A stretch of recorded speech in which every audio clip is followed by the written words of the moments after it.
Hey guys, this is No Solution. I'm Scott, and we got some Blind by Blasphemies today.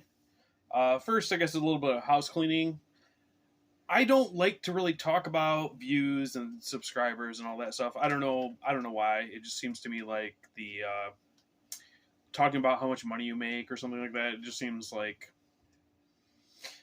uncouth. I don't know. I don't know. It's weird that I don't like to talk about that stuff, but I just want to say my last video got way more attention than most of my videos usually do, so thanks to everyone who watched it. Any new subscribers, you're probably going to be disappointed because I don't do that all the time. I told my son about the amount of views that the last video got, and he said, well, you just need to keep doing that. Do that over and over. But I can't manufacture it, you know. I'm sure I'll get pissed off again and go on some rants, but it's not going to be every video, so but thank you to everyone who watched, and I hope you like what I talk about and stick around, and if not, hey, cool, no hard feelings. And from that, I wanted to say a public apology to Trevor from Flat Round and Spun, because he called me out, and he's absolutely right. In that video, I referred to soft drinks as soda when I was trying to describe what the store Target sold. And he said, you call yourself a Michigander and you called it soda instead of pop? And he's absolutely right. We call it pop here. But I was trying to be more, I guess, inclusive to the rest of the world. I didn't know if, like, in Europe, you guys knew what pop was. So I thought soda would be the more broad term to use. But he's absolutely right. I betrayed Michigan. Here in Michigan, we call, Coca-Cola, Pepsi, all that, we call that pop instead of soda. And he is absolutely right. And Trevor, I'm very sorry. Please do not take away my Michigan card. So just for you, what my first blind buy is dedicated to you, because I know you love album anniversaries, and I've got one for you that's absolutely momentous. So I'm going to do some blind buys in the S category. For Jacob's music channel KRI, which has been deleted, but maybe he'll watch this. I don't know. I want to kind of keep it going. Instead of showing albums from my collection from S, I just chose a bunch of S albums to do for my blind buys. And this one, believe it or not, is kind of a blind buy. It's a little bit of a cheat, but it is Slayer, Repentless. I thought about opening this on camera, but then I wouldn't have been able to listen to it. I've had this sealed for years. I've never actually opened it or listened to it. And Trevor, this is a couple days past the 9.5-year anniversary of this album. We all know where we were on September 11th, 2015, when this came out. And we all rushed to the record store and said, good sir, here's my $17. Please give me the new Slayer album. Okay. So I did not get this on release day. I got this a few years later in a Nuclear Blast sale. I think it was $5. I'm pretty sure it was $5. And I was like, it's the only Slayer I don't have. I'll pick it up. And I'd never opened it. Dave from Cavernous Carnage had encouraged me to listen to it. And so I listened to it. Dave, you're not going to be happy with my review of it. So this is my first blind buy of the S's. Let's go. Let's get into it. I mean, full disclosure, I think I might have heard When the Stillness Comes, because I think that was the advanced single. I think I might have heard, like, part of it. So not a true blind buy, I guess.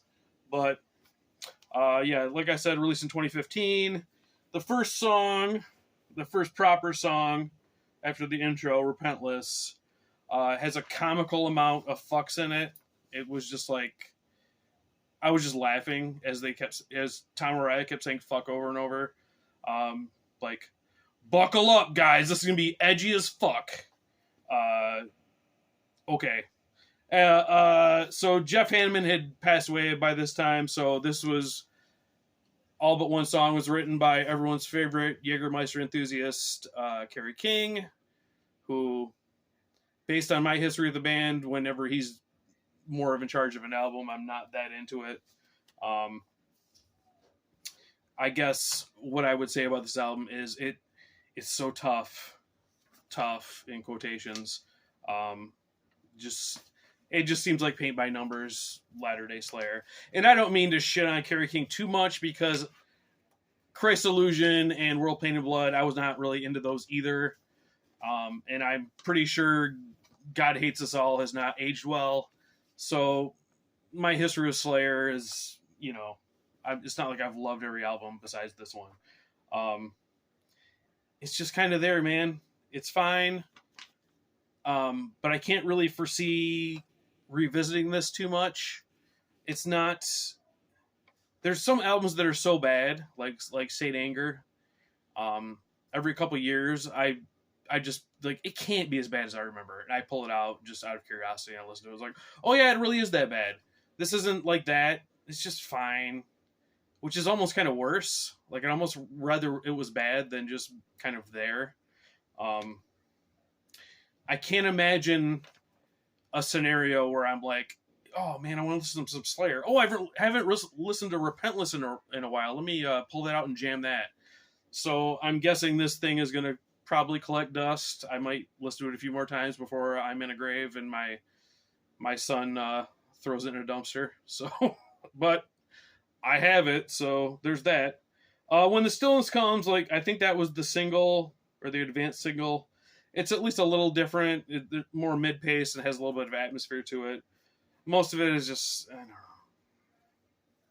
None of these songs would rank in, my top 50 Slayer songs, I guess is how I would put it. So, I listened to it. It's fine. I got this fancy edition with the slipcase. My favorite slipcase, where the slipcase looks exactly like the... Oh, no! Oh, yeah, it does. I put it in backwards. The slipcase looks basically exactly like the album cover. And this does fold out into a super tough inverted cross as I struggle with it. The book is just kind of laying in there in the fold out, which is kind of annoying, but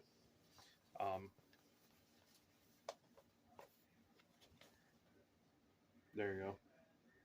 That's kind of neat. Whatever. I'm not that in love with it, but yeah, and like I said, the booklet's just kind of laying in there, which I think is kind of not that great a design, but considering I'm probably not taking this off the shelf very often, it probably doesn't matter. So yeah, that was my first kind of blind buy, because I'd, never actually listened to it, so that's the first one. Let's move on. Next one I got, this was a super cheap one, Space Probe Taurus with Mondo Satan. I thought that was a super cool album cover. And there we go. As you can probably guess from looking at it, this is like heavy psych garage rock. Band, they're from Sweden. This is their last album. I don't think they officially broke up, but they haven't done anything since then. This was 2015. This came out of Ripple Music. Grabbed this in a Ripple sale. Yeah, like a space / satanic theme, which I thought was kind of neat. Like I said, heavy, hard psych garage, really fuzzed out sound. It sounds like a modern version of what you would hear on like the Brown Acid compilations from Riding Easy Music. Pure rock, 3-minute rockers, sweet guitar licks, and good choruses.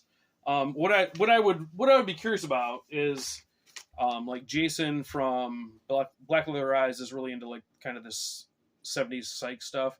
I'm wondering if this is like a discount version of a band I should know from like back in the day.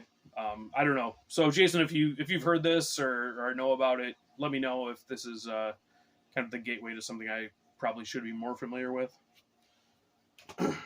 So we'll move on to, I don't know how to pronounce this, Septuagint with Negative Void Trinity. I don't know if you can see the title on there. I'll have it down below in case you want to check it out. This came out on Forever Plagued Records. This is an EP. This is a band from Greece. This came out in 2014. This was their debut. They've only done a couple splits since then. So I guess this is their most fulfilled project. Does not sound Greek at all. This is a black metal band, but not Greek black metal, or not the Greek black metal style. A lot of like 1349 kind of really super fast blast beats and just super blazing speed stuff. Kind of reminds me of Mayhem in the Blasphemer days, or I guess maybe just Blasphemer himself, like his kind of output. Very strange angular riffs, has a cult kind of feel, very kind of discomforting. Yeah, it's strange. It's very strange. I do not like it right away. Like first listen, I don't like it right away, but it definitely demands more attention. There's stuff in there that I was like, okay, I could kind of see where they're going. So I'll definitely be listening to this more. This is only 5 tracks. First track is Devotion to the Plague Redeemer, and then the next 4 tracks are Psalms 1 through 4. And the last track, Psalm 4, sounds like more traditional black metal. That I almost think they should have started the album with that, and sort of led you more into the weird stuff instead of like ending with that. If that makes any sense. I don't know. So this was super interesting, and I will definitely be revisiting this. I can't really give a good review of it right now because I think it demands more attention. Next up, we've got Stygian Oath. This is their debut EP, self-titled, from 2018. This is on Stormspell, and they have a full length, I believe, in 2022 that I have not heard. So this is basically traditional heavy metal.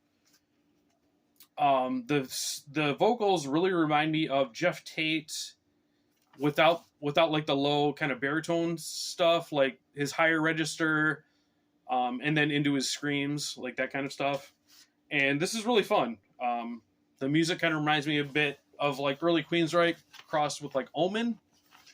And I would say of the 6 songs on here, 2 of them go over 5 minutes, and those are the 2 I don't really care for as much. They get a little more doomy, and then they kind of lose me. Like the 3 to 4 minute rockers are the ones that I'm into on this. So I am definitely interested in hearing the full length based on this one. Yes, Stygian Oath from Greece. If you're into kind of trad heavy metal, I would say check it out if you haven't.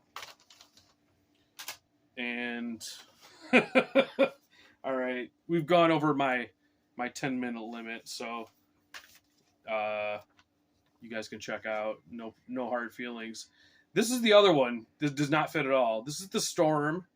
This is their self-titled album from 1991. So The Storm, after Journey kind of quit being a thing, there was Bad English, which is where Jonathan Cain and Neil Schon went.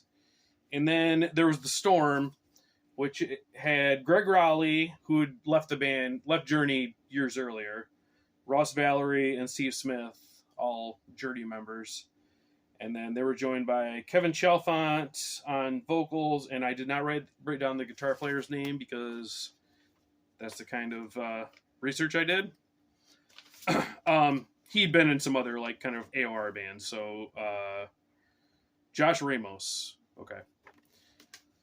So they had a nominal hit, I guess, on this with a kind of ballady song called "I've Got a Lot to Learn About Love." When I heard it, I kind of vaguely remembered it. Must not have been that big a hit on like pop radio or whatever. So this basically is AOR Journey. I mean, it's got 3 Journey members in it, so if anyone's going to copy Journey, then they have the right to. There are a lot of vocals on here that are like Steve Perry sounding. I'm not sure who does them because the main vocalist, Kevin Chalfant, I'm not familiar with, and Greg Rowley from Journey he was the original vocalist for Journey before Steve Perry joined, but I honestly don't remember exactly what he sounded like, so I'm not sure if that's him or not. Yeah, this came out a few years too late. This came out in 1991. Like, this kind of sound was not in vogue. It's way too long, as a lot of songs in a lot of albums in the CD era were. It's like an hour long. There's 12 songs. I would say cut at least 3 songs, and then of the rest of them, cut like a minute off each one, and then you'd be like at a tight like 38, 40 minutes. That would probably be the good length for this, but so it's a little long. Is it cheesy and cornball? Yeah, it is. It is. But I do like the AOR sound. And is it corporate? Yeah. For 1991, it is corporate. But I guess this is my old man kind of rant for this video. I would rather have this kind of corporate where a bunch of musicians got together and wrote music and performed it and put out a record than some random person gets together with 8 co-writers and 4 producers and puts out whatever the fuck comes out now. Like, this is music written by musicians and performed by musicians.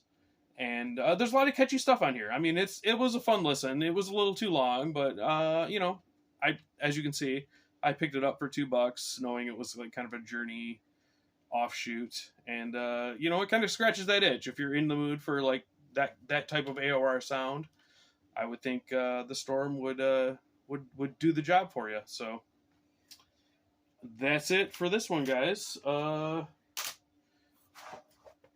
Won't be as popular as the last one, I'm sure, but hope you enjoyed it anyway. And thank you for watching. And as always, CM Punk is a piss baby. Later.